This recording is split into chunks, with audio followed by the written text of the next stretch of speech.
नमस्कार, आप देख रहे हैं एसकेपी लाइव न्यूज। धार जिले में नकली डीजल का कारोबार नेशनल हाईवे के हर 5 से 10 किलोमीटर पर चल रहा है। सूत्रों के अनुसार इस कारोबार को जिले के तमाम सफेद पोश लोगों के व आधिकारिक संरक्षण में किया जा रहा है। जहां एक और नकली डीजल के गोडाउन में आग लगने से ब्लास्ट होने के बाद पुलिस कप्तान ने तुरंत बीट प्रभारी व थाना प्रभारी राजगढ़ पर निलंबन की कार्रवाई कर दी। वहीं धार कलेक्टर के निर्देश पर एसडीएम सरदारपुर ने नकली डीजल बेचने का कारोबार करने वालों के गोडाउन को ढा दिया।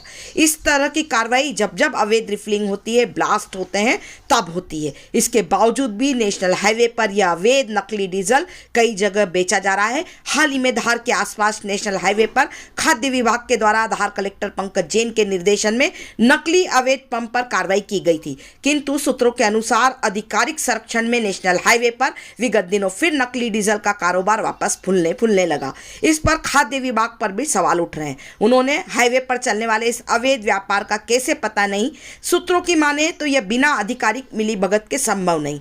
हालांकि कलेक्टर के निर्देशन में विगत दिनों खाद्य विभाग ने अच्छी कार्रवाई करते हुए अवैध नकली डीजल पर नकेल कस दी थी। वहीं जिस जमीन पर, जिस भूमि पर यह कारोबार चल रहा था, उस भूमि मालिक को भी आरोपी बनाने की बात कही जा रही थी। हालांकि आरोपी बनाया गया या नहीं बनाया गया, यह अभी तक पता नहीं लगा। किंतु धुलेट में रिफिलिंग के दौरान टैंकर में लगी आग और धमाकों ने यह साबित कर दिया कि जिले में हाईवे पर नकली डीजल का कारोबार खूब फल फूल रहा है।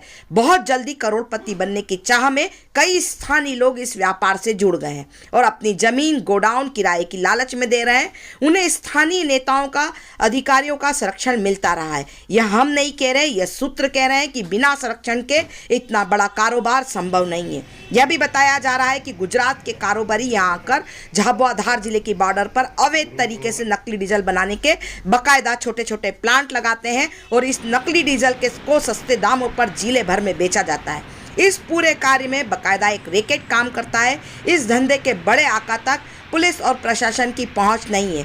जैसे ही पुलिस और प्रशासन इन आकाओं तक पहुंचने लगता है, उसी वक्त अधिकारियों के फोन गनगनाना शुरू हो जाते हैं। जो हादसा हुआ, उसमें जो विस्फोट हुए हैं, बताया जा रहा है कि उसमें गंभीर रूप से भी व्यक्ति झुलसा है।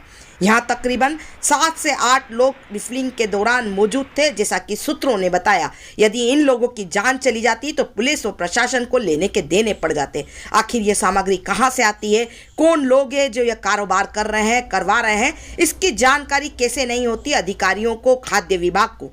लोग दबी जुबान में बताते हैं खाद्य विभाग छोटी मोटी कार्रवाई कर वाहवाही लूट लेता है, लेकिन बड़ी कार्रवाई क्यों नहीं करता।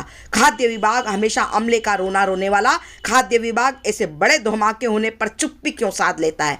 बताया जाता है कि इस नकली डीजल को नकली डीजल साबित करना सबसे बड़ी परेशानी है। यही कारण है कि प्रशासन नकली डीजल, नकली डामर के कारोबारियों तक शिकंजा नहीं कस पाता।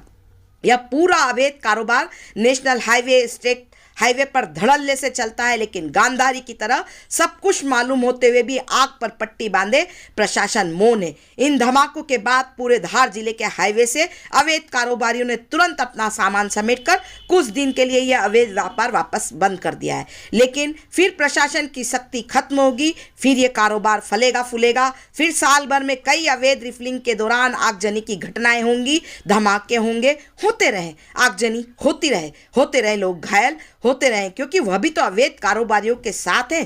क्या फर्क पड़ता है। रिस्क है तो इश्क है, राम राम जपना, सारा माल नेशनल हाईवे का अपना। यही अवैध कारोबारियों के लिए बात एकदम फिट बिटती है। देखें खबर एसकेपी लाइव न्यूज पर पंकज शर्मा की रिपोर्ट।